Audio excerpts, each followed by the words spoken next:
What's up, everybody? This is Hainsey's Cave Talk. I'm your host, Chris Haynes, a.k.a. Hainsey. Today's the MMA show with my buddy Boogie. We're back in the cave. Before we get started, we got 2 UFCs this month, so we're going to have 2 MMA shows. But please, click that bell, subscribe to the channel, share the video, like it, comment below. Tell us if you enjoy what we're talking about, or do you think we're just 2 complete idiots. Because the latter, that's fine. It ain't going to offend us. But you ready to do this, man? We've heard that several times. It doesn't do nothing. We have no feelings. Yeah. So, let's get on it right off the bat, man. There's some news with Jon Jones. We'll get into UFC 316 in a few minutes. But Jon Jones, the prick is always being the prick, right? Go ahead and let him know, man. He's just a scumbag. I dug it up on the internet earlier from Ariel Helwani that Jon Jones asked for an astronomical amount of money for the Tom Aspinall fight. Yep. UFC called his bluff and gave it to him instantly. Now he's backtracked and said he's out of the fight. From Ariel Helwani, who has been 100% accurate. Why Dana White doesn't like him because he breaks. Right. He's like a thorn in the side because he Dana White likes to control the narrative. Yeah, he breaks news. He hears news and breaks it, and Dana wants to keep it away from the fans for a certain time. For what? Because he likes control. I mean, it's his company. Yep, whatever. He wants to control the narrative. But he's been accurate every single time. So the reason the drawback is happening is what we've talked about before. Yeah. Jones is not going to fight Aspinall. He knows he's going to get beat. He's going to drag it out. They called his bluff on the money. Now, I don't want to fight no more again. What excuse he's going to use, I don't know. We're going to have a fake injury come up here. We're going to have a drug test problem again. Yeah, I mean, it could something be like that where you get stuck in a different country. He's a scumbag. He's in Thailand right now. And the thing about it is, man, okay, so Aspinall won over a year. I think it's going on. If he fights in November, it'll be a year. Took a whole year off in his prime waiting for this dude. Yep. And all he's doing is really just being selfish and holding up the whole heavyweight division. And you got a guy in his prime that the UFC's ready to sell, that they can see that he's a superstar, and they're trying to get the last ounce out of Jon Jones for that name credibility, and Jon doesn't want to be the gatekeeper and propel Tom Aspinall to the next level, and he's just a scumbag, man. 100%. He's not. I mean, Dana White sees. That's why he gave Jones whatever he asked for. Right. Because now you're bringing England back in with a champion. We got another UFC champion from England. That's going and that's huge for the UFC. Yep. And now he backs out. Hey, here's the money. What do you want? No, I'm not going to do it now. He's just a dirtball. He's a scumbag. Yeah. If you look at, there's a site, I'll have to dig it up for next one. There's a site that showed every one of his fights and the scoring that was kind of suspect. And when he fought people past their prime, I mean, it was just the way he's been handpicked, and they've gave him what he wanted the whole time. If you look at his resume, he has a ton of wins they can say are against the cream of the crop, the Hall of Famers of the division, but he fought them when they weren't 31, when they weren't 30, when they weren't 29, like Tom Aspinall. They fought him when they were 37, 38, and he was the young 25-year-old that was just an animal, and he just won't, Stipe, I mean, he's going to Social Security pretty soon. Was our guy. But I mean, hell, he waited too many hit shots to the head. Right, yeah. And of course he was going to win that. We wanted Stipe to win, but it was never going to happen. Yeah. Tom Aspinall, he was on Good Guy, Bad Guy, another podcast, Monday, I think, and he said, "Congratulations, Jon, with all due respect. I respect your career. Happy retirement." Yes. He said, and he wouldn't clarify much. He said, "I am fighting in November." But he didn't say who. It's obviously not Jon. He's going to keep poking at him because the dude is just really kind of the Conor Michael Chandler thing all over again. But drag the carrot here. Just dangle the carrot, And it only goes so far. Like you're holding up the whole heavyweight division. Yeah. Here's my thing. Just strip him of the title, okay? And let Jon Jones go in the back and not be the spotlight. Let Aspinall take over his career, propel. Guess what's going to happen? Jon Jones is such an egotistical asshole that he's not going to like that. His ego will force him to come back because super fight. And he will want that, I'm back, guys, I'm with, and he'll say a spiritual thing, and he'll be the good guy for a minute. And that's just the whole scenario of his career, man. He's one of the fakest people. Now, there's a lot of fake fighters you can see. He is the fakest person. He is such a scumbag. Pretends he likes the kids. I mean, he's a drug addict. He beats up pregnant women. Right. He's just a scumbag. And I mean, he's the baddest guy on the planet. There's no doubt. But he still don't give him. And there's a lot of guys that, like you said, like, they're a little fake because they sell fights. This is a guy being a fake for his personality, his lifestyle. Yes. He is a scumbag. Is he the baddest on the planet? Is he the all-time GOAT? I mean, we're not going to argue against that, but I guess hopefully somebody can overtake his resume soon. He's not a champion in life, we'll say that. Yeah. Life, he is a loser. He's a scumbag. All the money and being the toughest guy in the world is only going to take you so far. Personally, in his personal life, he's a dirtball. They said, fakes on the movie, here's my kids, and then look how good I am, and then he goes back and we'll get some cocaine and beat up some hookers. I mean, he's a dirtball. He's a fake. And he could have been what Conor was for UFC. That could have been him for the last 15 years. He could have went down as a Tyson. He could have went down as a Muhammad Ali. He could have went down as a, which he is. We're not trying to downplay that he's not this all-time great, but he could have propelled to get over everybody. His resume could have been amazing. He could have been fighting steadily if he'd have kept his act together, but there's always something wrong with him, man. He makes bad decisions, and he's a loser in life. He's a personal loser. Now, fighting-wise, professionally, I mean, I'm not going to get in the ring with him, but right. I mean, I'll go to court and testify against him because he's just a piece of shit. Yeah. His whole career's been like that, so there's no... So, if we say, okay, Jon Jones, what Ariel Helwani said is true, goodbye, Jon. He doesn't want that smoke. We got some guys right now, and this is what sucks about Jon Jones. We got like the top 5 heavyweights, and they're all just sitting pat because... They read the room. They know Jon doesn't want to fight Tom Aspinall, so every one of them is going to sit there and say, maybe I'm going to get that call for a title fight. So for the last year, you've had the best heavyweights not want to fight in a sport where the heavyweights historically is the biggest draw. That's terrible. That's another bad reason why we're hating, or another reason why we're hating on Jon Jones. It's not because boxing, you would have Sugar Ray Leonard, okay, people understood that, but people know Muhammad Ali, Mike Tyson. Right. The heavyweights and George everything Foreman, all of them. ran. That's what the name is for every sport. So you don't think of Oscar De La Hoya, okay, I know him, but when you're talking about the baddest of all time, Mike Tyson, they just don't associate name association with who it is. And the UFC's done a great job with building these other weight classes up. They've hit a home run in these lighter divisions, not the super lights, but like the bantamweight, the featherweight, the lightweight, and the welterweight. All those 4, they built up, and we don't really have the clarity right now, but they built those weight classes up. But in the UFC, if you're the heavyweight champ, you're known as the baddest man on the planet, the biggest draw, and they were trying to market this fight as the biggest fight in UFC history, Jon Jones versus Tom Aspinall. And all we're getting is just Jones being an asshole saying, I'm in Thailand, living my best life, you'll wait on me. Yeah. And here it is, UFC is really trying to get this fight, and he's being a dick about Instagram, I'll put some pictures up, and we'll keep taunting people online. But he's a dirtball. He's just a scumbag. And what Chael said, hit it right, man. He said, eventually people are going to stop caring about this fight, and that's where we're at. They could have hit this thing right now in June, and it would have blew up. It would have been amazing. Would have been huge. Yeah, they could have hit it June 28th or June 29th, whenever that fight is, and it would have been awesome. But what he's doing, man, is he's tearing this fight down because he's trying to bring Aspinall's stock down because he's not going to fight him, man. No, and that's he had no inkling. Once he beat Stipe, there was never he can read the room. He knew Aspinall is the man to beat. That young, now he is a legitimate heavyweight his whole life.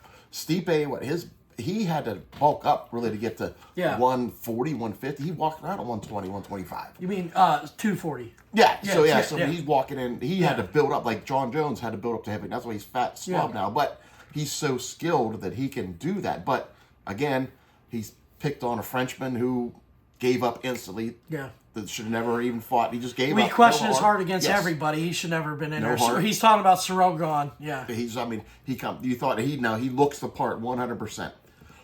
Now, he looked the part, and he is not the part. Right. Tom Aspinall is the part, looks the part, is the part, and he is an animal. The one fight that really sticks out to me with Tom Aspinall is when he fought Sergey Pavlovich. They said, this is, both of them undefeated. You know, Sergey, no one survives the first round with him, and he just put him to sleep. Like, it was, and it wasn't, and if Aspinall doesn't blow his knee out, he goes through everybody in a quicker amount of time, and he would already be chomping at the bit. I don't think there would have been a Stipe versus Jon Jones fight because Aspinall would have built his name up. Yeah. But we got some guys that have been sitting there, like we said, Alexander Volkov, Cyril Gane, we talked about, Almeida, Jalton Almeida, Pavlovich, we got Spivak. There's some heavyweights. We got some fights that are coming up now. Spivak's fighting this weekend. But these top guys like Volkov, he's just sitting there waiting, man. Like, because Uncle Dana can say, hey, let's go. It's your turn to get up here. And, I mean, that's a big payday, win or lose. Yeah. You're going to fight for, I mean, it's a big payday, plus anything can happen. Yeah. I mean, I don't give anybody a chance. And the thing when I see it, when we name these heavyweights, okay, right now, the heavyweight division is starting, well, it's hit for a little bit. It's really declined. All the bigger names in the UFC heavyweight division are all older. Okay, so the guys that are sitting in the top 4 to 7, 4 to 8 range, they're okay at best. So Aspinall, waiting on his resume builder, Jon Jones, he's never going to get it. So now he's got to fight all these guys and hope that there's somebody else that can build them up so that can be the big money fight, you know? You look now, like you said, the casual fan probably couldn't name anybody from the Derek top Lewis, maybe? They might be able to Tai Tuivasa, but other than that, like Waldo Cortez Acosta, he's fighting this pay-per-view. Yeah. I've seen him fight a couple times, and I mean, I follow the sport religiously. It's tough. So, these are guys in the top 10, 11. Right. And, I mean, so now the name recognition, like you said earlier, the name recognition is gone for heavyweight division. And Jon Jones is the sole person behind that. Yeah, and you can build, like Aspinall could build his product off his own name, and he could finish all these guys and make a ton of money. But when you get a dance partner like a Jon Jones that can make a legendary bout, that these guys can make an astronomical amount of money in one fight, and they would have made it. And then Jones is being like this. We never liked him before this show. We always respected him. We always rooted against him. But this dude, man, I'm sorry, guys. Fuck Jon Jones. You know what I'm saying? I mean, he's a personal life loser. He's a scumbag, and he's dragging down the UFC heavyweight division. He did the same thing in light heavyweight. He outclassed everybody light heavyweight. Then the first couple, he got a little bit of competition. I mean, he lost to Gustafsson. He lost that fight, and Dominic Reyes. And Dominic Reyes beat him. So, but I mean, the judges seen it differently. But anybody else seen it that he won? He won the rematch. Okay, it is. But you fight Jon Jones, you're losing months of your life because it's a battle. No matter what a scumbag he is, you're going to lose some minutes of your life fighting that guy. Right. So the rematches are always in his favor, and he's got a feel. His fight sense is just amazing. His fight IQ is the best of all time. He has the natural skills plus the IQ to use his length. Wrestling when he needs his brothers were in the NFL, so he has the specimen in him, you know? Yeah, I mean, the DNA is there, but, I mean, he's just a dirtball his whole life, and now he's bringing down the entire UFC and the heavyweight division. Here's a question for you that we never talked about. If the fight does happen, the next UFC fight, will the heavyweight lead the pay-per-view, the heavyweight title? Would that be the main card? Yeah. You think it would be the main draw? You're saying... Tom Aspinall versus whoever will be. They'll sell UFC? Aspinall. They'll sell him, and rightfully so. That much. I think he's already etched in for Madison Square Garden in November, and no matter who they put against him, they'll build it up to be okay for the undisputed heavyweight championship. Will they put somebody else as a co-main event championship fight to kind of? All right, well, we can get eyes on these guys, too, to get more eyes on the heavyweight division, probably. It's the Mecca, Madison Square Garden. Aspinall, I think he fought there last year. I think that's where his last fight was. What happens this pay-per-view and the next pay-per-view will determine who probably the co-main event is of Madison Square Garden. Yeah, there's a lot of fights. Either the females or, Merab and O'Malley. Okay.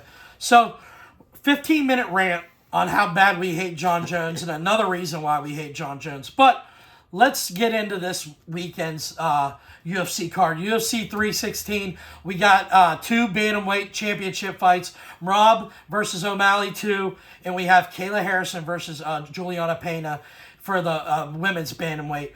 Both these fights, I could see the main event being competitive. I can see out of this women's bantam championship, whoever wins is going to have the most epic call-out, maybe of women's all time, because Amanda Nunes is going to be in the front row, and the winner gets that beast. That's going to be a mistake. That is nobody.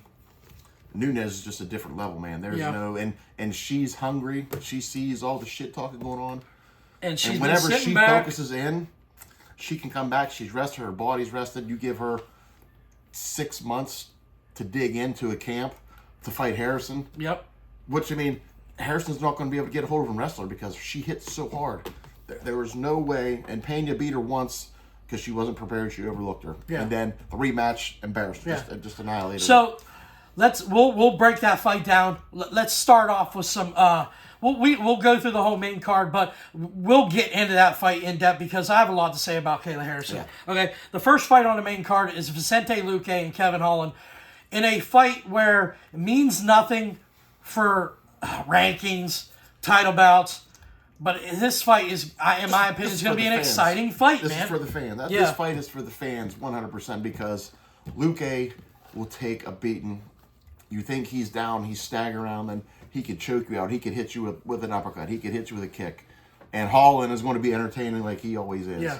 The winner of this is going to get no type of a no bump. They could get a fight of the night though. I mean that's because they both are very potential to have. Yeah. And it's going to be there's no ill will, but they're going to go in, shake hands. They're going to throw hands. It's going to be a battle. It'll be one. It's going to be. This is for the fans. Yeah, 100%. and both of them have.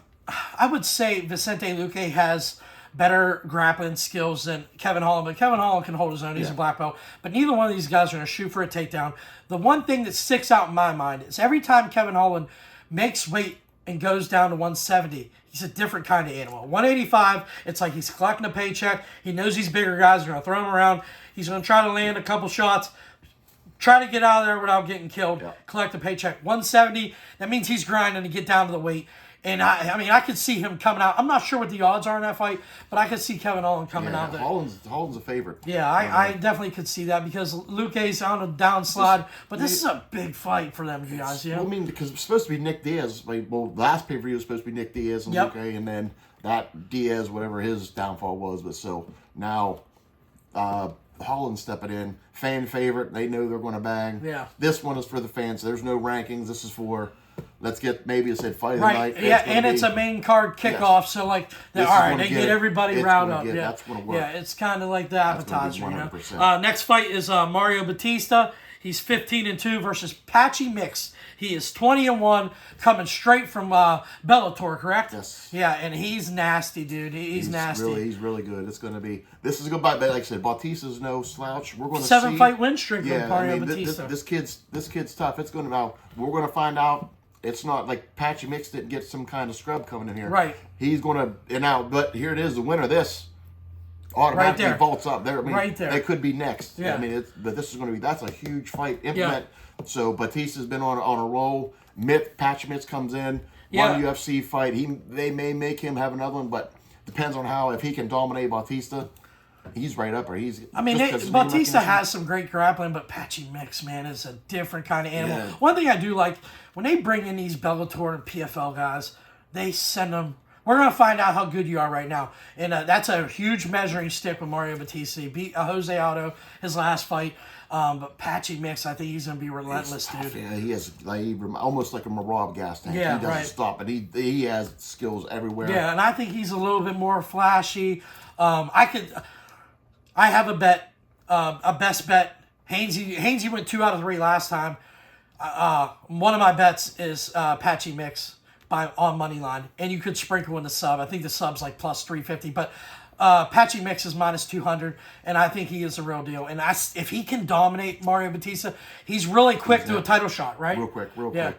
Because he'll get another fight with maybe Umar or somebody like that. That'd probably be it. Yeah. Umar would be a great number two, and Umar gets back up there. It gives him and then the winner of that is contender. definitely number one. Yeah. That's going to be. But if he comes out and dominates, I think that's a good bet. Yeah, and with these fights, I'm telling you, man, the next two cards, the UFC 316, UFC 317, which is going on, it'll be 3 weeks away from Saturday.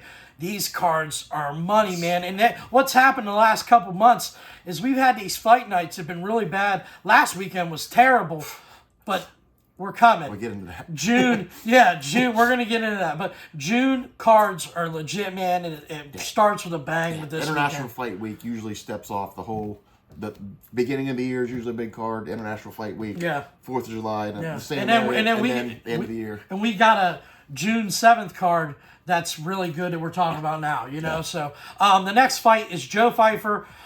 He is, let's see, he's 13-3 fighting Kelvin Gastelum, one of the legends of the sport. He's 19-9. They scheduled this fight 2 months ago in Mexico. The night before, Joe Pfeiffer said, I think he had food poisoning, so he had to pull out. He really said he will never go back to Mexico. It was a shitty situation. It was terrible. Kelvin Gastelum, being Mexican, didn't like to hear it, man. It should he's American, but he's he has Mexican heritage, yes. Right, Mexican heritage. That's what I meant. Yeah. But he didn't really. I mean, I guess he trashed Mexico a little bit because he was deathly ill. Like, it was bad. Yeah. For him to say there's no amount of money he would ever go back to Mexico to fight ever. Yeah. It had to be serious for somebody. And he's a professional, so he's not. And he said that guys that struggle when they go, to Elevation or Mexico, they come too short, and that's what happens. But he said he put in the work. He was there for 6 to 8 weeks. He was there, so he was able to transition into it and be fine. But something hit him. He goes, that was the worst 2 months. They were sleeping on floors, and he'd never go back. Never get for him to turn it down, no matter what paycheck it is, to turn it down. This fight could be a one-punch knockout. Either way, the power's there. Kevin Gastelum usually struggles with people that grapple, put the pressure on him, kind of wear him down. You got guys, they're both going to swing. The only thing that I see that really sticks out, though, is Joe Pfeiffer's going to be huge compared to Kelvin Gastelum. Kelvin's kind of short for middleweight division. He doesn't have what he could have done at 170. Yes. And he just doesn't. The Kevin Holland effect, man. Yeah, I mean, my goodness, he would be the body type he has, but he's missed weight so much. He tried a couple times. Yeah. I think Dana might have said. No more. You're not allowed. I'm almost positive. Was he? I think he was 55 on the Ultimate Fighter. I think he might have been 170, but he was the last pick of the Ultimate Fighter and won. Yeah. Yeah. But I mean, he has a wrestling background too. That's amazing. He doesn't like the grappling, but like all the wrestlers do, when they find out they got some power, they abandon it because wrestling sucks. Yeah. I mean, you're going to drag your ass for 3 rounds, 5 rounds. Right. It's going to be tiring. If you can knock somebody out, it's so much easier. Hey, I'm going to get a paycheck and look flashy and go back home. It's not. But Kelvin Gastelum, man, he has the dog in him. He has the Izzy fight took the life. I said, speaking years out of your life, the Izzy fight, he gave every bit he had and was winning the fight until Izzy. I think Izzy that was the fight. Izzy said, "I'm prepared to die for this." Right? Yeah, because in the fifth round, it made the Hall of Fame. That fight made the Hall of Fame a couple pay-per-views be back. But, I mean, it was a war. Huge, and I mean, Gastelum was the same way. He just took so much punishment to where Izzy hit him with a jab. I think he just kind of collapsed. It was just it was too much. But, right. I mean, Izzy's never got hit before that. Right. His face was. I mean, it was a Hall of Fame. Hall of Fame. Yeah, fight, and there was very few fights that in the UFC I watched with my dad. That was one of them. And it was awesome, you know what I mean? Because he was like, wow, because that was just a great war, man. And another one we watched was Chandler and Gaethje, man. That was another. Poirier and Gaethje, those fights were all really good. So, but my pick in that, I would say probably Joe Pfeiffer by knockout or decision. I think he's pretty safe pick just because of his size, man. He's just going to be able to bully him up against the fence. And, I think like I said, if he wears him down a little bit, he can get him there, but he can still put him out with one shot too. Yeah. Joe Pfeiffer, I think they just got to keep slowly building him because they gave him Jack Hermanson a few fights ago, a top 7 guy, and he just wasn't ready. I mean, he's another one. The jiu-jitsu is just insane. Right. But his gas tank really wore on Joe Pfeiffer. Okay, so the co-main event, the women's bantamweight championship, Juliana Pena or Juliana Pena. Yeah, she's a champ at plus 400 fighting Kayla Harrison. Man, Kayla Harrison minus 800. 18-1. She's minus 800. Stand-up skills have not been the best, but there's not a more accolated women's MMA fighter right now. I would say if you're looking at steroid accusations, now she's passed every drug test. So she's been one of the most tested. Yeah, the most tested, but a woman should not have that body. It's scary. It's Brock Lesnar with I mean, she's shaped like a triangle.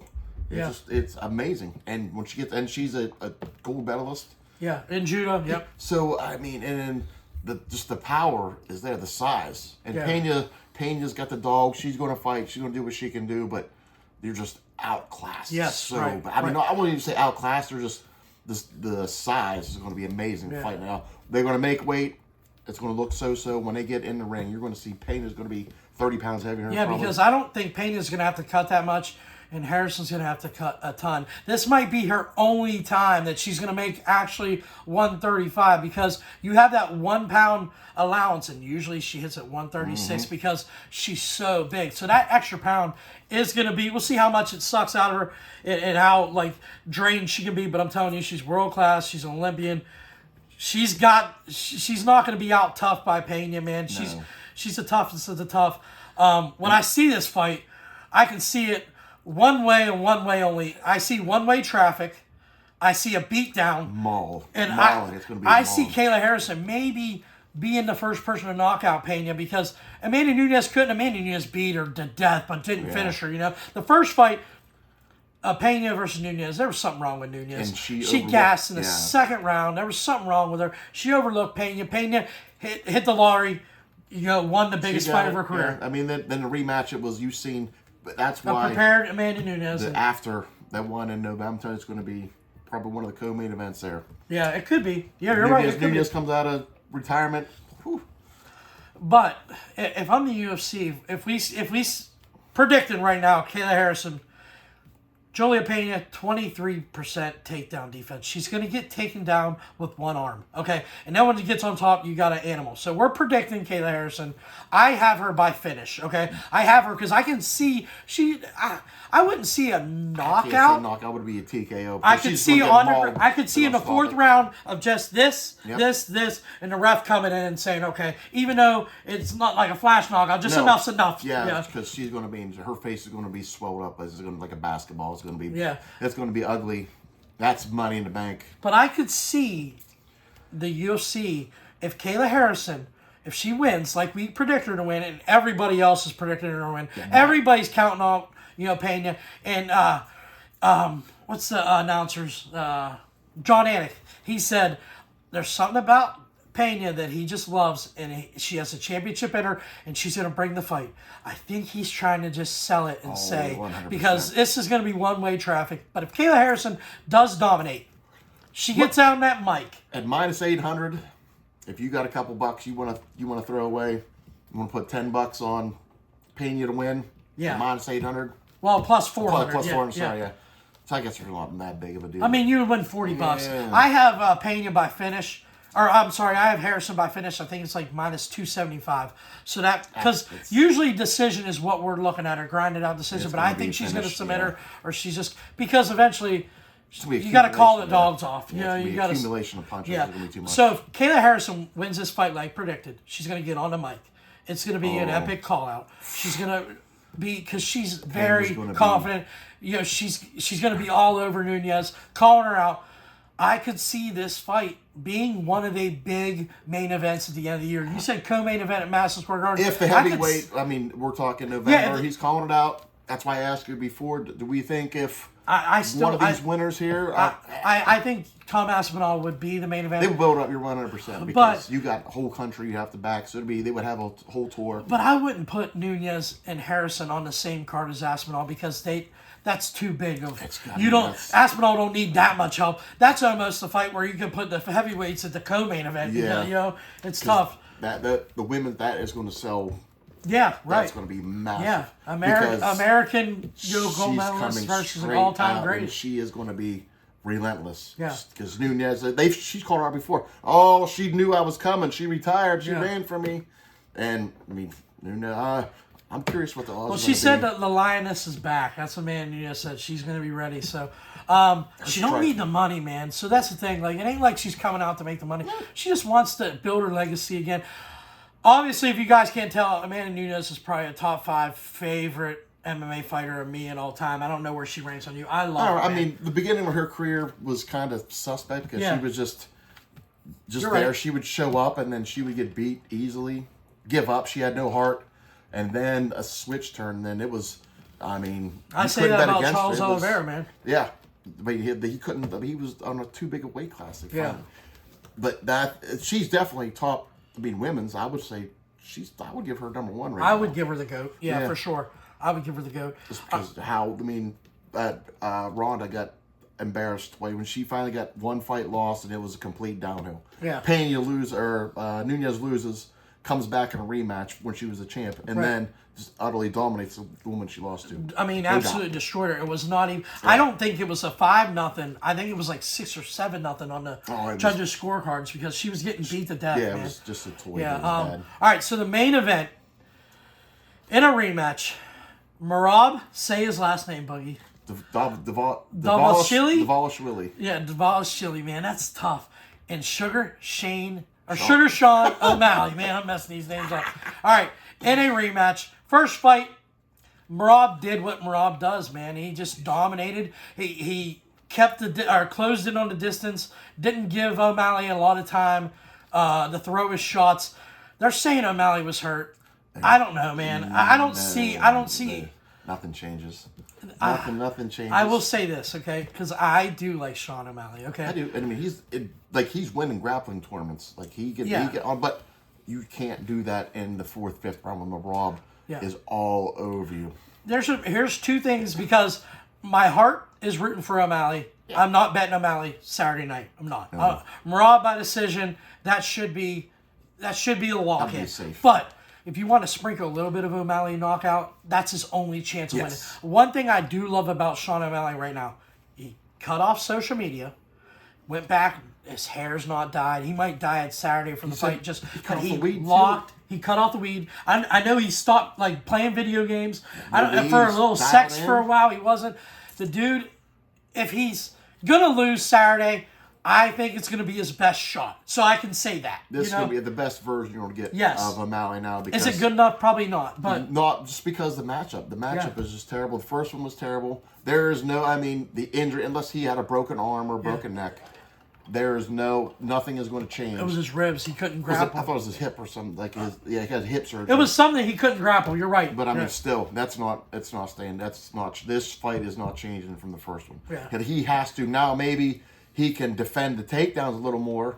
I give him that, and then set up some of his counters. But we're talking. But they said he was compromised enough where he was worried in the first round that he can make it gas tank wise for the 5th round. Now we'll see, because it's all with the get up game, man. Because you're going to get taken down. Rob's going to take you down. Okay, he's going to get you on the fence. If you can somehow have a game plan where maybe you can catch short elbows on a clinch when he's trying to something. But you're not going to be able just to sprawl and brawl and beat this dude because he's a machine, man. Over and over. Relentless. He's going to have to stop a takedown and catch a good counter, have him go and catch it. It's going to have to be, he's a sniper. He can do it. But it's going to take a precise sidestep in the counter when he's coming in for a takedown. Maybe a knee comes in. Yeah, a knee. Because Rob's going to keep shooting the whole time, so there's no doubt. Like I said, the first fight, I just see he was kissing his back. Yeah. He was this is the world champion, and you're kissing his back. And then you stand up, and before the round's over, and then O'Malley came, I was like... Right, yeah. He just kind of let him up and walked away. And then Henry Cejudo, he walked him over. Yeah, he lifted him up and started talking with him. We're talking 5th round over and over. And I talk about how... A weaponized cardio system with him, man. But now he's showing his toes on social media, got hurt. Yeah. It's not going to make a difference. I think he said he'll cut it off and ain't going to bother him. He will, yeah. Because, when it got leaked, it was like, oh my God. They don't want this happening. He's like, I'm good. He goes, if the coach said if it was serious for me not to post it, he broke his toe, so he put a picture on Instagram. You know? Didn't the first time, didn't he have a cut sparring? And then he I don't remember. showed it. Because, like, why would you, Yeah. why would you show O'Malley a cut? You had stitches done before. But he knew, like, he's not going to come close to me. And here's the thing I will say about Merab, okay? If a guy ever needed a finish, it would be Saturday. He has been going on this tear of just decision. I think he has one finish in maybe the last 9 years. Does he dominate by decision? Yes. But if he could finish him, man, because he has a charismatic, they can sell him, man. Yeah. He just needs to have a little bit of finishing ability. If you go out and finish Sugar, that's a statement. And he's been stunned. Now, don't get it wrong. Now, Merab's been stunned. He's been knocked down before. I think a couple of his losses are only by submission, to where his wrestling just compromised him and he got caught in a submission. But there's fights where he's been stunned, like knocked down, like didn't know scrambling where he's at. But then the recovery is there. It's going to be 1 round, 2. It's coming the same thing. You know what's coming. Yeah. So, unless Sugar Sean has a good game plan to avoid the takedowns, and the stand-up is where he's going to have to catch him, maybe on the cage. Don't go by the cage. Keep it in the middle. There's just... Well, he's going to be put up against the cage, so if he has a game plan when he gets there, it's coming, you know? Just don't back up. It's easy to say. Yeah, he's coming forward. It's going to be hard to implement. You're going to have to be light on your feet. It's going to be tough. I will say this, okay? I talked up Sugar, saying how he's locked in. This is going to be the best version. So, watching Merab, he's been like this for me, okay? His last fight, I picked against him against Umar. I thought neck and neck, it was going to be, the wrestling was going to cancel out. Yep. Umar had better striking skills. What I seen in that fight was maybe a slightly better fighter in Umar Nurmagomedov, but as the fight went on, man, it went like this. If he doesn't... And he's continually he was creeping doubt in Umar. If he doesn't break his hand... Do you think he wins? I don't know, man, because that really put a lot on him. But the gas tank was out too, man. Yeah, you can't. Then Merab took every one of his shots. Yeah. And he is 100% a better striker. Yeah. Faster, and he's quicker and more flashy, but the wrestling was nullified. But 3rd, 4th round, after Umar broke his hand, they goes numb. I get it after a while, but if you've seen the pictures, like his hand was just grotesque. Right. But he just ran out of gas. Right, and it was close. Yeah, Habib. It was close, but then Merab was just like, doing hey, enough. Let's go, and he was like, there's this. He can only because he was telling him, all right, it's time. Yeah, but he was giving everything he had. It just wasn't enough, man. And that gained a lot of respect for me that night. And I said nobody.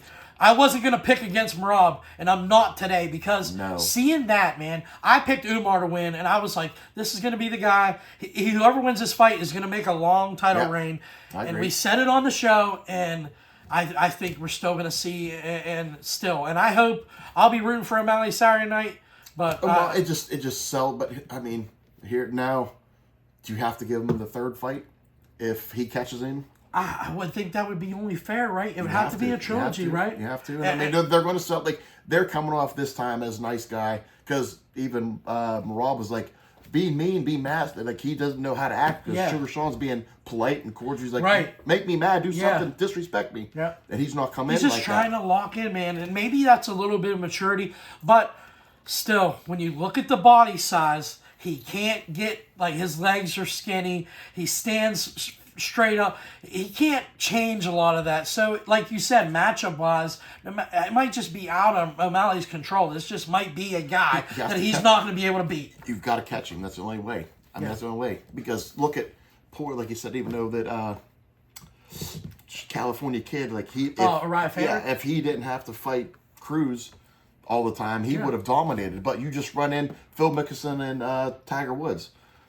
There's just that guy you're not going to beat. Right. And then there's difference in weight classes when fighting, but still, when you run into that guy in your weight class, you can't. Stylistic. Now, if you want to stand up and box, I'm taking Sugar Sean all day. Yeah.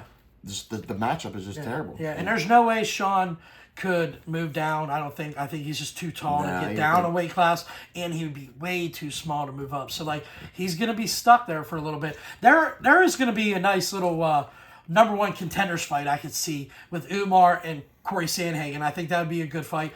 And then maybe we'll see with Patchy if it comes. We'll see if Patchy make a move, but Sandhagen really he earned it. He did, and I don't know if the UFC just doesn't want to give him that title fight. They might throw Patchy at him and just make it a number one contender. To me, yeah. Because he's not Umar, but he's not a lay and pray guy. He's not a lay and pray guy. Takedown. He throws good strikes. I could see him selling just. Sorry, we're just going to skip you. Right, we're just right. It's just what are you going to do? But then that's why I said you have the heavyweight is stagnant to where every other weight class pretty much is stacked. Anywhere in the top 5 mostly can be champ any day. Yeah. It's just so the one thing I didn't like to hear about Sean O'Malley before we wrap up the main event was he was talking about fighting at UFC Noche in the Sphere. Did you hear what he said? Yeah. He couldn't see. He was like, it was distracted with the lighting. That's not what we like to hear. Yeah, that's not what we like to hear. Rob fought in the same circumstances. If you say you're hurt, you didn't train, or you didn't take life seriously, well, that's one thing. The guy he was fighting in the Sphere too, man, so it was affecting him too. That's a Tito Ortiz call out. I've got a broken neck. I couldn't train. Right. When you win, I'm a dominant. He digs the grave. Right. When he loses, I got a broken neck. My leg was fractured. He's got every excuse in the world why he didn't win. Yeah. It's not. Don't take your licks and move on. Don't. Okay, so I have a 3-leg parlay bet. That's going to be my UFC 316 lock. I already gave you 2 legs. Kayla Harrison by finish, and I have Patchy Mix money line. The 3rd leg is in the prelims, okay? It's Andreas Gustafsson, Alexander's brother, fighting Chaos Williams. Gustafsson was supposed to fight last weekend. There was a pullout, so he didn't make it. Then, you got Chaos Williams that comes straight forward like a bat out of hell. I think it's minus 200 for the fight not to go the distance. I think it's a safe bet. Gustafsson's a killer. Chaos is always coming in. He's either going to get knocked out or get a knockout. I think that's a good bet. $10. If you put $10 on that 3-leg parlay, it'll win you $34. And I'm really confident in all 3 of those picks. It was very solid. I would take. I can't argue with any of those. Okay. That's perfect. So last week, let's get into a little bit of a shit show with the UFC. They had a fight night in the Apex. It was Aaron Blanchfield versus Macy Barber. And the lead up, Aaron Blanchfield said, I would be surprised if she made it. The whole time, because Macy Barber... the whole time. This wasn't like 2 days before the fight. Yeah, this was the whole lead up. The whole she's not going to make it. I don't care. I'd be surprised if she walked in the cage the whole time. Because Macy Barber has pulled out of fights. Correct? And her life... And Blanchfield called out her lifestyle. She doesn't train properly. She's not a professional. She comes in, hey, I can start to train in a month, and I'm going to make weight, and I'll be ready for this fight, and I'm going to get this camp. You can't do that on that level. You have to be training all year round. Unless you're hurt or injured, then you get yourself back together. Yeah. And we're talking about... Blanchfield knew she wasn't going to do it because she's like, listen, and she called her out. She's like, her lifestyle, she's a mess. I don't know her personal life either, but I'm... Yeah, and I really don't... I'm not trying to kick a horse while they're down. I'm just going to explain what perspired, So you look at Aaron Blanchfield. She lost to Friort her last fight. This was her get back. Okay, she gets a main event. She wants to get right back to the title picture. She was 4-5, so it'd be but she was. She was right there. She just lost to Friort, and so this is her get back. She gets a main event. Macy Barber coming through. Macy Barber she has a little bit of finishing ability, but the thing about her, she came in. After all the doubting that Aaron Blanchfield gave her, you would think Macy Barber would come in foaming at the mouth, being ready to go. She comes in and misses weight, That's the second strike, Missed weight. Looked terrible. And still, you got to sell the fight and still talk shit the whole time. You miss weight. Yeah. And then that's what Blanchfield said. I was going to take her money. It doesn't matter to me. Right. Because she knew she was going to win. Barber there's just nothing flashy, but she's another dog that just keeps going. Right. But her lifestyle, she doesn't train like a professional. Yeah. She is a social, hey, I got a fight coming up. All right, let me start training in a month. You have to dedicate your life. This is your entire career life. Yeah. She just doesn't do it. It's not, she wants to go. Here's my thing that I question about her, okay? So she has all these question marks that she's not, we don't know if she has a heart, we don't know this, she's backing out, okay? Then she goes and gets some cosmetic surgery and has a boob job, okay? Then she misses weight by 1.5 pounds. you think that would probably be why. You know what I mean? Like, you would think, not to be like sexist or you would think she should have drained herself to see the difference because her body's different with the implants. So she gets these implants, misses weight, looks like a fool. Okay, the fight doesn't get canceled. We go into fight night. The fights were kind of so-so. There were a couple finishes in the main card. It just wasn't a really good card. It was one of the worst they've had all year. Yeah, the build up was coming. You knew that because they don't like each other. They made it clear. They were like, okay, this is going to save the card. And so she's going to come in. Now they're both going to fight. They're both going to scrap. So you know we're getting it. We're getting okay. I stay up till midnight to watch the main event. Yes. They do a 3-minute video like they do previewing every main event. The lights go out. And then it goes to the announcers, and you're like, what the heck? Yeah. And as soon as I went to the announcers, I'm like, you knew something was wrong, and then you heard, what's his name on the mic? Oh, okay, in the back now. Yeah. So he's getting real-time instructions from the back. I'm not going to call anybody a liar, but it's just too convenient to, hey, I'm standing up, getting ready to walk out to the cage, and I have a seizure. Yeah. And they wouldn't let me go fight. Yeah, I wanted to fight, but they wouldn't let me. I didn't want the coaches to tell me. Yeah, it's not the fact of my implants. There's a frame that she's just getting ready to step out. And then you've got the announcers, like you said, Cormier's like, he hears in his headset, fill in because we don't know what's going on. Yeah, get some, just talk, get some, don't get dead space. Keep talking. And then, what's his name? Brandon Fitzgerald's like, we're getting some news from the back, and there's a medical issue, and we're gonna come in. They're trying to fill in the small talk while they're going through their headpiece, telling what it is. Yeah.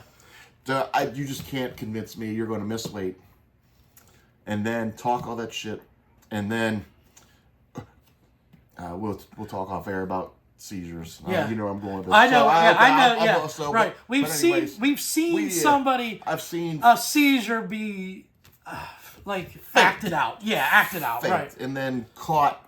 And it just, backstory, my brother had seizures. You don't remember what happened. This seizure happened, hit the ground, rub my head, and then continue. Yeah, you don't feel them come on. But I'm not a doctor. And I don't want to say that her seizures, I'm just skeptical, like you are, man. Like, it just doesn't add up. Blanchfield knew for way too long for me to not have that same feeling. I mean, because you study your opponent, their lifestyle, what they're doing, and she knew for way too long she's not going to make the walk. Right. She's not going to. I'll be surprised if she gets in the cage with me. Was it being brash, bravado, like she's scared to get in the cage with me? Yeah. But after she was announced, she was like, now, remember, she's getting ready to walk out too. She's going to be the second one to walk out because she's a higher ranked fighter. Right. And then she's like, oh, hey, by the way, sorry, fight's off. Yeah. And then by the time your adrenaline goes down, you're like... And she said in the back, Erin Blanchfield was like, I was kind of hoping that she would pull out because it's easy money. She don't have to fight. She said normal anxiety before a fight. They even said, Cormier said, there's times where he would walk out and be like, I have a college degree. Why am I doing this? So every fighter goes through that. So Blanchfield is at that time like, please, I just hope she bails out because I don't want to fight. Like, she had that anxiety, and then they walk in and tell her, you know? Yep. Like I said, you don't know. Once you're in, you're start back wrestling the same way. Like, I'm out there like, oh, maybe they won't come out. Then you come out like, okay, you're shaking hands. It's time to go. You get the cage locked. It's time to go. The anxiety's gone. And like, well, okay, I'm going to get hit in the face a lot. I'm going to hit them in the face a lot. We're gonna fight. Yeah, Cormier said, I like this dude, and I'm trying to kill him. Like, it's just confusing, you know? But one thing that kind of, to keep talking about this Blanchfield Barber thing, is the spotlight that hit that really resonated with me is when the post-fight press conference, they gave Blanchfield her fight bonus, they gave her a show bonus, they gave her all of her money. And you would think if something like that happened, she would have some sympathy, you know. And Blanchfield is not the disrespectful kind of person. But she doubled down on saying that this is her personality. And it was like, she was not biting on this. Was not, she said, she's going to say what she wants. She said, hopefully, I mean, she did say sort of the right thing. Hopefully she's okay. Everything's going on. She says, but I knew she doesn't act like a professional. She doesn't train to win. It's not her profession. It's a hobby for her. Right. It's a profession for every other fighter. Yeah. Macy Barber comes in. It's a, weekend thing. I'll be a fighter today. Yep. And she knew it way too long for me. I know that there was, she knew the lifestyle was going. Like, why are you going to get implants before? Right. It just It's not. So they knew when your opponent knows way beforehand that you're not going to. Yeah. And to hit it on the head. Yeah. Wait for the very, very last. The only thing that would have been Yeah. sooner is like walking out and tripping. The UFC, and I know we're talking about an Apex card that really meant nothing. It was a good women's fight. Well, for those but that have been, it was such a wild thing that we never seen happen. You know. It's funny. Chael Sonnen brought up. He said that he was. I mean, he took it to extremes in my thing, but on his YouTube channel, he said it reminded him of Owen Hart. Yes, and that's what I heard. And Because they went to the announcers, and he was like, "Oh my god!" Yeah, and like they went on with the show. Owen Hart wasn't latched in. His shtick was he would just appear like a blue flash, and that was his gig, and he would drop from the ceiling. They didn't hook him in the harness. Right. He jumped off and died in the ring. Came down, and now you got the announcers trying to fill dead time. Yes. You gotta and if you would pan back they couldn't pan back the pay-per-view, the cameras, because you would see the mayhem that was going on. Yeah. Like, not to be disrespectful, scraping him up off the mat because he just fell from the roof. So that's what Chael thought. It was similar. Yeah, and he's like, I don't want to seem like rude. He says, but this is nothing. It's just you had a seizure. You didn't die. Yeah. And he's like, that's his mind frame is like. That's what he thought because his personal thing. Yeah. He says, like you brought his last thing he watched with his dad was watch that pay-per-view. Yeah. And then you see the announcers crying and everything. They're like, the real thing happened. And there was another fight, like Stone Cold Steve Austin had a match after that. Right. And there was blood in the match and all the fighters, they were just like they couldn't believe that the show went on. That was a different era. But getting back to the UFC, okay. Why we're talking about this so much, it's just unprecedented. Like, the UFC is so good at, they will just make it work regardless. And this was something they couldn't avoid. They weed the weak people out. So I think that it made it this far. Blanchfield knew, but like I said, she's missed weight before. Yeah. So she's had a couple issues on the scale, but Blanchfield knew long before it happened that she wasn't going to make the walk. And UFC is good at weeding out the people that aren't going to make it. Like, I mean, they can make patchwork. A main event to just. They had that similar thing happen with Arman Sarukian when he fought Islam. He backed out in the day before. They were able to jungle things around and get a main event. The fans paid for a 5-round championship fight for a main event, and they got it. They make sure they always put these fights where, we have contingencies. We'll just bring this person, we'll have somebody come out of, Rob Font come out of the stands and fight. Yeah. They will save cards. They're great at it. That's one of their best skills. But this was something that the UFC just had to cancel the main event a minute before it started. And it just blew my mind. And it was worth talking about today. Unprecedented. You never have, like you said, what was it, 2 days or day before? Yeah. And they flew him across the country. Yeah, right. That was Dan Ige flew across the country like, hey, you want to come fight? Yeah. Well, in the stands, he went and fought Diego Lopez, and he knew because Brian Ortega pulled out at like 7 o'clock that night, and then he wasn't even ready. He just came in, stretched, and got in his kit. And I don't even know if he had his actual kit. I don't know if he had, but he did step in. That was awesome. That's a different story for a different day. Moving on, okay? We're going to talk every show. We highlight a UFC fighter, okay? This weekend, with the bantamweight title fights, we thought, let's talk about one of the all-time GOATs, one of the most underappreciated fighters of all time, and Demetrius Mighty Mouse Johnson. Somebody who has been, like you said, my bantamweight GOAT would have to be, because he's never been. When he was at the top, they ran out. Like, he would cycle through opponents over. There was nobody to beat. He wasn't flashy. He would knock people out. He would put them to sleep. He would decision. He could do everything. And Dana White did not like him. He didn't sell because at that time, that light division, it wasn't built up like it is now. No, that flyweight, he was the inaugural one, so it was very thin. It just wasn't. Yeah. What an amazing fighter, and then to. The way, now, if you know anybody understands fighting in Dana White, to trade your number one asset to a rival division, it was a trade, like an NFL trade. Hey, we're trading. Only time we've ever seen it. Like, what are you talking about? Yeah. It's never somebody that skill. And you traded for a guy that fought one time in the UFC, or 2 times in the UFC. He beat Robbie Lawler. He lost 3. He won his first one, lost 2, and then retired. Askren lost 2 in the UFC. Yep. He lost Masvidal, and who else do you know? Masvidal, and then there was another submission artist beating with him. Okay. Yeah, and it was like he gave up. Undefeated, but he was not. Askren was just a name that outside of UFC he was undefeated. I mean, he didn't have a name, but he had a mouth. He could sell a fight, right. And like he did with Robbie Lawler. Robbie Lawler's a disgusting animal. He's like, this is the best you got for me, Dana. Come on, come on, give me somebody. I thought he was going to be somebody good. Yeah, he's just it's real funny. He could sell a fight, real funny dude.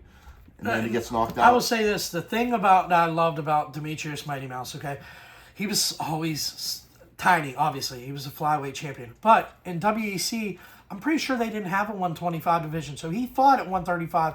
He fought all these guys at a smaller weight, as a weight disadvantage, hung his own. Dominic Cruz was just so much bigger and beat him. Mm-hmm. Then he comes to the UFC and they make a weight class for him, man. And he just goes on like a tear. And his technique, he was perfect in every aspect. And they always said if you could build a fighter, it would be him because he did everything right. He was the best. I mean, everything. Like he could knock you out.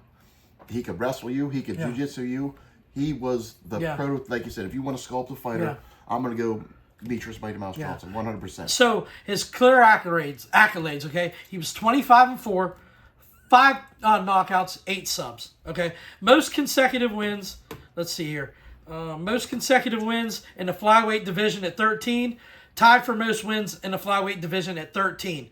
Tied for the most finishes in flyweight history. Okay, he hasn't fought in the UFC for how long now?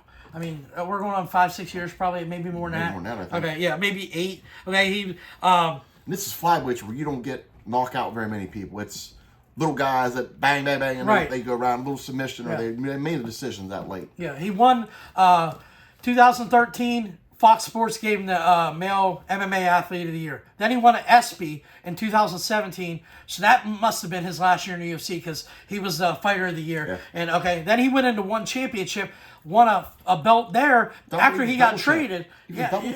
Got knocked out in the one fight. It was I won a kickboxing legend, right? Because he got knocked out because the fighting rules are different in one. Yes. You were allowed to knee a ground opponent. Yeah. And he was dominating. And he was a pretty good kickboxer. Yeah. And he got caught on a knee. Like he was trying to wrestle on the ground and caught a knee. But he came back. He avenged that loss and came back. He beat him twice. He knocked him out. He knocked him out the second time, and like you said. And then on top of that, his last fight he won, and he just walked off, man. And what's crazy is building up for UFC 316. Sean O'Malley had I don't know if it was on Demetrius's podcast, but they were talking because Mighty Mouse has his own podcast, and O'Malley said, "Why aren't you still fighting? Because training with you, you could still be a champ today." And he said, "Dude, when he fought all these guys, he focused on their abilities and their abilities only, and that he would always just focus on how he was going to beat them." Not fighting, he can become the best martial artist, train everything, and he has a lot of fun just training with these guys. And he's a nerdy guy too. Like he's like Star Wars dude. He's a real nerdy guy. He streams video games. But I mean, he would, like you said, he was that good. He wouldn't focus on his own skills. He would dedicate whatever his skill set to the fight, and he would beat that person at that weight. Yeah. And just continue. I mean, then Henry Cejudo got him. And that was a world-class gold medalist. I mean, and he beat Cejudo the first time. Right. So then he caught Demetrius Johnson fighting a Olympic gold medalist. That's not a knockoff. Somebody, no. Right. I mean, it's not a bum. I mean, this is like peak two-time, the 2-division champion, Cejudo.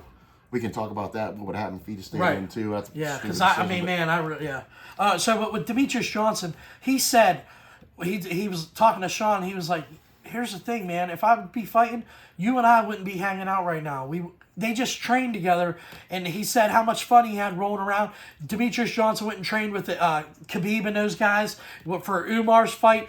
He said he doesn't get the camaraderie, or he has the camaraderie now and didn't have it then. He really enjoys his life. He don't need the money, and he was just burned out, man. And it's nice to see a guy not hang on too long and have 10 losses at the end of his career. Demetrius, he wouldn't bog down the weight class today, but you put him in there today, give him a couple months. Yeah, he can hang if he wanted to. I would bet him against Alexander Pantoja. Oh yeah, I would, because I just would think. I mean, Pantoja is a nasty animal, but I still have. Where's he better than Jones. You mean I don't maybe see younger? Maybe the young. I mean, Will. I mean, I don't know. Ring maybe rust. a better striker, but other than that, close. But he's not going to beat him jiu-jitsu. I mean, but I thought that was a really good guy to bring up. And you know? for somebody to be the takeaway from this is somebody that was that high of the GOAT we're talking about him now, Hall of Famer, to get traded to a rival organization. Yeah. Because he didn't sell fights or whatever, and maybe Dana White's seen bigger dollar signs asked. Right, that's what he thought. I think he was thinking short term. That's all. Dana White's always about money. And I understand. when you talk about all time greats, he's top 3 in the GOAT conversation. He's top 3 because he made it look easy. Like he would focus in, and there was nobody could be. He went through the weight class like twice. Yeah. The one thing, or the last thing I want to add to talking about Demetrius Johnson was he has the latest finish in UFC history. In the 5th round, he did that spinning armbar with 1 second left in the 5th round and tapped him out. I mean, obviously it can't be broken. 1 second left in the entire fight, but if you would look up the video or the highlight, dude, it was spectacular, and it's never been shown. No one's ever done that before. That crisp, boom, that 5th round. Now you've already fought for 20 minutes. Yeah. 24 and a half, whatever. Yeah. And to hit that like that. He had him on his back, and he picked him up, right? And transitioned him in the air. Almost like a flying. And grabbed his arm, and was down in it, and tap, tap, tap. It was unbelievable. One second. It'll never, like, you can't break it, you can tie it, but that spectacular way to finish it, no. Yeah. Never. All right, so that wraps up our fighter highlight. We have one more thing in store. Before the show started, I was talking about dream matchups with Boogie, and I wanted to go through some with him and just talk about who we think would win some of these matchups, okay? So the first matchup I got in the dream matchups is Stephen Wonderboy Thompson versus Izzy Adesanya. Now, all these fighters are in their prime. Neither one of them are going to be looking to grapple. That would be a masterclass in striking. There's Stephen Thompson. Now we're talking MMA, not a karate fight. Izzy destroys Wonderboy. You think? I would think it would be competitive because just stand-up skills alone. But at that time, Stephen Wonderboy was so fast, he put his hands down. He could be in and out quick enough, but Izzy can put him with 3-piece and sleep him. There's no... Izzy was just so... Remember the peak Izzy, how good he was. Like, putting people... He just burned himself out, or he would still be champ, I think. If he paced himself... He would still be champ, but he burned himself out. I don't know. I wish I was a little bit more prepared and could give you guys the Wonderboy karate record. Oh, because it was disgusting. Like he was, like I said, he was just that so fast. Like bam, bam. Like, so it is worth a dream matchup. It would make if you could look up. But I agree. I would say Izzy probably wins. Okay, here's one: Alex Pereira versus Anderson Silva. Yeah. Now that is a tough one, man. Whew. You look at the fight, man. It's one guy's going to be leading the dance. Anderson Silva's a counter puncher. We got a guy that pushes forward, man. That would make for a highlight. Which way would it go? In my opinion, I don't think Pereira in his prime could catch Silva in his prime because the speed and the Silva would clown. I mean, even towards the end of his career, he got caught and ruined his career, but his hands are down. Laughing at people, and his anticipation, man. Like, he knew, and you missed by that much every time, and he's like, whoop, whoop. And he had cement blocks in his hands too, man. I couldn't believe for whatever he beat. Who's the redheaded guy that was his first fight? Chris Lieben. Yeah. Well, Lieben has head. I think we talked about it before. He has cinder block for head, and Anderson Silva just destroyed him and hurt him hurt. Like, it was bad. I told that story where Joe Rogan was like, everybody thought Lieben was going to win. And he said, bet the house on Anderson Silva. So he knew who was coming up, you know? All right, the next one is another interesting one. I never even gave this fight a thought until I looked it up. Conor McGregor versus Ilia Topuria. That would be a really, really competitive fight. Here's the thing. 145 Conor McGregor, 145 Ilia Topuria. That's their prime, okay? Yeah. That's where Conor fought Aldo, and that's their prime. So where do you think that fight would go, man? Well, Topuria is still kind of young, we'll say. Questions. He came in, and now he's dominated what he's fought there. Yes. He's beat the best in front of him, but his resume isn't that deep right now. Right. Conor was fighting. He had a lot of fights building up, and he sold a lot of fights, but he backed up his fights. Yeah. Now, it would be Man, it would be right now. I would have to say Connor, just because you look at Connor now, you can't even picture him at 145. No, because he was Topuria has, but again, like you said, look what he did to Aldo. That little. Check. I look at this way though. Max Holloway fought Conor McGregor right at the beginning of his career. I'm pretty sure, right? Or no, that was Dustin Poirier that fought Conor McGregor and Max Holloway. Did they ever fight? I don't think. Okay. Ilia Topuria, the only person to ever knock out Max Holloway. But we can take it a step further. Prime Max Holloway versus Prime Topuria. And that would be another that one. That one is a bigger thought for me because Max has had so many wars. Right, and he caught him. He had a great knockout against Justin Gaethje, and he wasn't good enough to fight Topuria at this moment in his career. Prime Max, whenever he was dominating, against Topuria. Now, again, eras of time you come up, that would be a fight I would tell the house to see because it is going to be a battle because you couldn't hit Max, and if you did, he took the punishment then. Now he got out Topuria's got lightning. So, here's my thing. Topuria, how much stock do we take into beating Volkanovski? It's good. Okay. I think that win might be a bigger win than Conor McGregor's ever had. So that's my debate. I think that was a more impressive knockout than Aldo and McGregor. It was definitely one punch. We didn't see 5 rounds. I felt like we got robbed. It's definitely raw, but it was more impressive. But again, it's hard for me not to. I get to try to focus on Prime. Now, does Prime Topuria beat Prime Volkanovski? Volkanovski just got knocked out twice. Yeah. Bad. Yeah. First had a war. Was looking good, man. And then he had a war and then got caught with, up the weight class. Yeah. And he have you seen fights he's been? Max Holloway fights he was in. Yeah. They battle forever now. Prime Topuria. Yeah.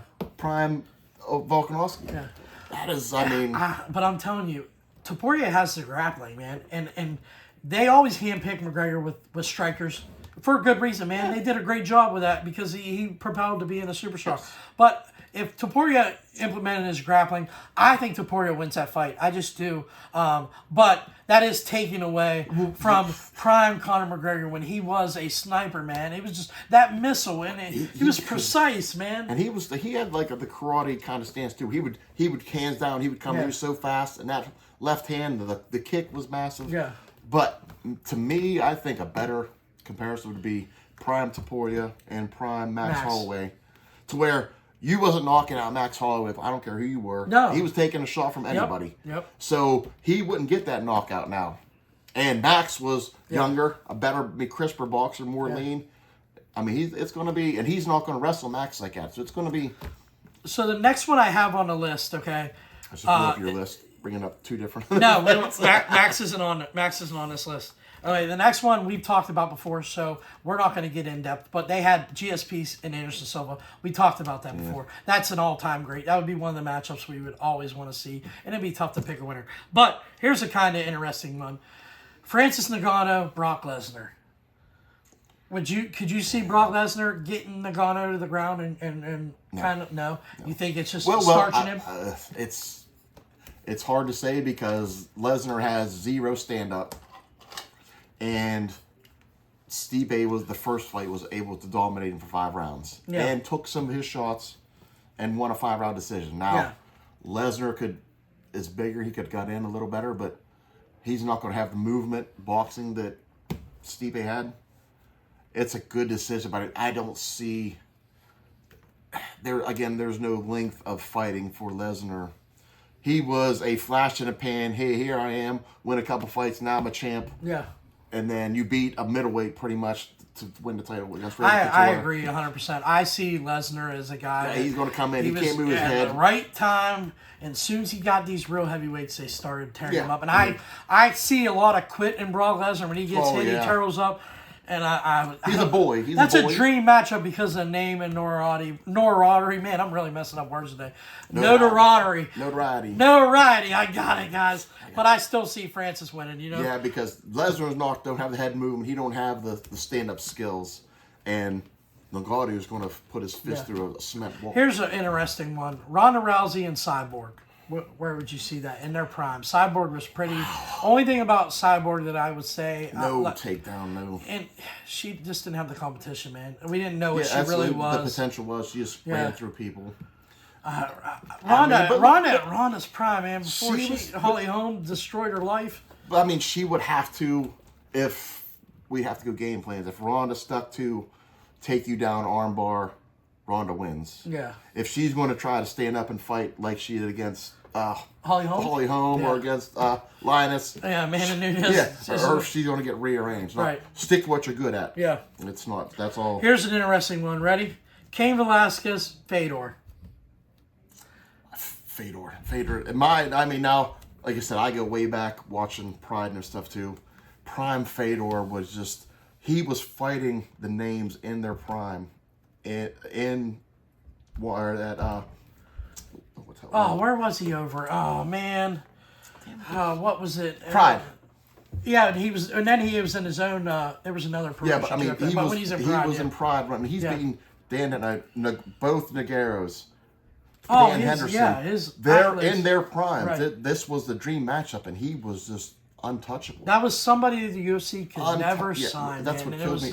The price tag was too big because I dug into this a lot because it made no sense. Why wouldn't both sides win? But the Russian mob wanted such a big piece of Fedor. And he probably had to take all the fights over there too. It was going to be a joint. There was no sign to UFC. They would never agree to that. And the mob had so much money. He was never going to give. Fedor was never going to be a UFC exclusive. It was going to be, let's have the dream matchups we never had before. Like Axe Murderer and Dan Henderson, they were fighting at Burt and Chuck Liddell when it was in UFC. Now those different eras, but we always want to say, hey, what happened? We got the Pride champion over here. We got the UFC champion over here. They was never going to do that with Fedor because there was so much, the mob had so much into it, and Dana White would have to give up too much. It really, really hurts because that's another matchup. Cain Velasquez and Fedor, that one I really, really would love to see. I'm a huge fan of Cain. I think he would have been too... I just think Fedor had too many weapons. Well, and I mean, Fedor's main discipline was the Sambo. Yeah. So he would have, I won't say negated the wrestling, but he would have nullified it to a point enough to win. Right. And he was knocked easy, like he made it look easy, knocking people out. Right. Legends knocking people out. And that wasn't even his go-to, even though he was knocking everybody out. Like you said, the trips, the slips, he was just really... He was that good everywhere. Like most of the newer UFC or MMA people don't. You go back, look at Prime Fedor, and then you're like, oh, who's this Nogueira guy he's fighting? Oh, he's the best in the world too. Right. Okay, and it is making it look bad. Like he could take you down and break your arm. He could put you to sleep. He could anything. He was that and he could sell. Being outside of UFC, if Fedor was fighting, he would sell. I would say here's a good question off the top of your head. Who? I mean, my number one heavyweight ever is Fedor. Just because I know the background. Yeah. Who do you think would be, in their prime, a good matchup against Fedor? Oh, man. All the heavyweights. I think Cain Velasquez is one that sticks out that could be... I think because the gas tank he had, but the only thing against that is that he would stop Cain's takedowns. Cain had the gas tank. He could go, but Fedor would stop it. And I think it would be really competitive. He's not going to dominate, don't get me wrong, but... It's going to be... I think Stipe would give him a run. His prime, Stipe was very quick as a heavyweight. Yeah. He wasn't the biggest. He wasn't. He could handle wrestling. He could handle the wrestling and stay standing. I think that would be competitive. He was a better boxer than Fedor. Yeah, I think that would be competitive in their prime. Yes. But moving on to the next fight, I would pick Fedor against Cain as well, but I think it'd be razor close. GSP and Kamaru Usman are arguably the two best 170s of all time. Usman's accolades don't really match up as much with GSP, but he has the defense, man. He has the title defenses. He does. He was fighting the best too. Yeah. I mean, and Leon Edwards got a lucky knockout, that changed everything, man. And his knees got bad. Usman's knee. It would be. I would have to go GSP just because he could do it everywhere. Yeah. Now Kamaru is wrestling again. His background is wrestling 100%. He developed the left hand to knock people out. GSP is just so good everywhere. Yeah, I would he's pick not GSP. Gonna, yeah, he's not going to take him down. It'd be great to see, but Usman's not going to take him down. Here's the thing about Kamaru, okay? Watching him, he slowly developed. He used to be at the beginning of his career, and he would just hold on that leg up against the cage and just, dirty boss, grind out a decision. Fans would boo after he won. Yep. He started creeping up and getting better, and his stand-up skills were legit at the end. And he's still in his prime. He's still main eventing cards. So that's when he's not in his prime. That's the next pay-per-view. Next fight night. That's a fight night. Okay, but GSP from the get, dude, he was full all around. He's one of the all-time greats. Yeah. I would pick him. Here's the next one that would be pulling on my heartstrings: Islam versus Khabib.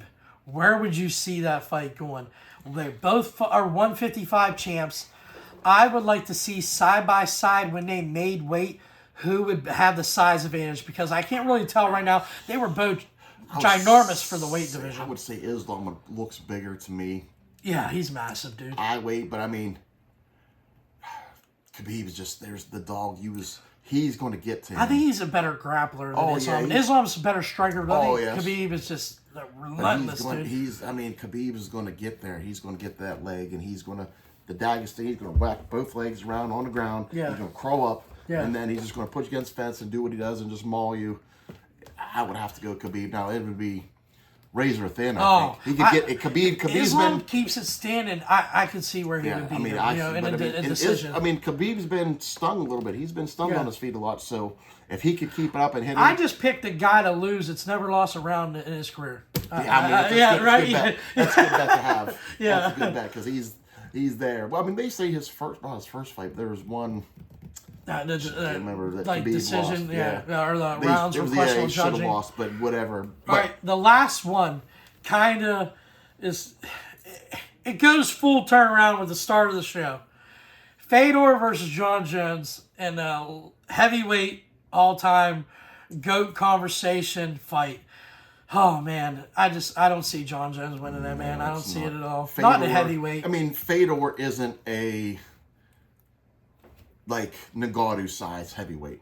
He's not chiseled. He's not that big. Right. He would be 150 or 250, but just the discipline he would do. And Jon Jones isn't a heavyweight. He would leg kick those skinny legs off of him, and then he would get him down. And Jon Jones is not going to be strong enough to buck that dude off. No. He's going to have too much balance on the ground, man. He's going to be able to. The ground pressure of Fedor was unbelievable. It's hard to put Jon Jones as a GOAT for heavyweight. Yeah, just because he's not in his. Yeah. He's not a heavyweight GOAT now, and it's hard to compare weight classes. But Fedor, I already told everybody that Fedor is my all-time heavyweight, and Jones. I think the length may give Fedor some problem, but Jones isn't a boxer. He can't stay. Fedor's going to get in like Khabib will. And he's going to get there, and he knows the song, but he's going to get you down to the ground, and he's going to get Jones to the ground. Now, can he get up? He's not going to be able to throw the elbows on prime Fedor. It's not. Yeah. Fedor. I think that's kind of being unfair for Jon because, like you said, he's not. His accolades at light heavyweight. He just started moving up to heavyweight a few fights ago because he just wanted to. He's seen that the path was there to get the heavyweight championship. He waited. Prime, waiting for some. Here's a good one for us to debate here: Prime Iceman or Prime Jon Jones, light heavyweight. See, I'm not as high on Chuck as you are. I would see Jon Jones being able to get him in the grasp and just elbow him, knee him. And Chuck was so good at counterpunching, but I could see Jon Jones not opening up enough to give him that bomb. But it would hurt me because I would be rooting for Iceman, man. I'd be rooting hard. It's just Jones. I agree with you because Jones, just the way his fight IQ is above top ever seen because he prepares so well, and he's not going to let Chuck Liddell hit him with a counter left. As soon as Chuck gets close, he's getting tripped, he's getting grabbed, elbowed, leg kick. Yeah, and he's gonna elbow him, knee him. But he's going to stand outside and he's going to leg kick him. He's going to kick at his front knee. The fans are going to boo, and Iceman would just be beat up, I think, at the end of the day. I don't know if it'd be competitive. But in his prime, man, Chuck was He explosive. could take some and he, shots, yeah, and but he wouldn't be able to knock Liddell out. and he could somehow get it into it just in that one exchange where it turned all he into needed. a brawl for 1 second. But Jones, you're right. Jones is too smart to get into that dogfight. Never. He would step step away. He would step away and reset. He would run and reset. Yep, he would step away and reset. Boo what you want, but I'm going to let this man give me a combo and keep the distance. Yeah, so we got 2 coming up this month. You guys got the first one. In, 2.5 weeks, we'll be doing a preview of UFC 317, so I'll be excited about that. We're going to wrap up the show, man. But for not having... I guess we did have some stuff lined up. Going an hour and 20 minutes, that exceeded my expectations. I told you once we start to get into it, it just flows the way you talk. So I knew you were like, man, I don't think we have enough content. Yeah, it's easy to. Yeah, and my sweet spot for shows is an hour, guys. I try to stick to an hour, but I always end up going over because it's never on script. I'd rather just give you guys genuine. Naturally. That's just us talking Yes. and not reading off of stuff. And you guys can comment below and say how wrong we are in this. 90% of the time, you're going to be right. We just love MMA. We love talking about it. I hope you guys love watching. So, till next time, Buggy. Absolutely. All right, we're out.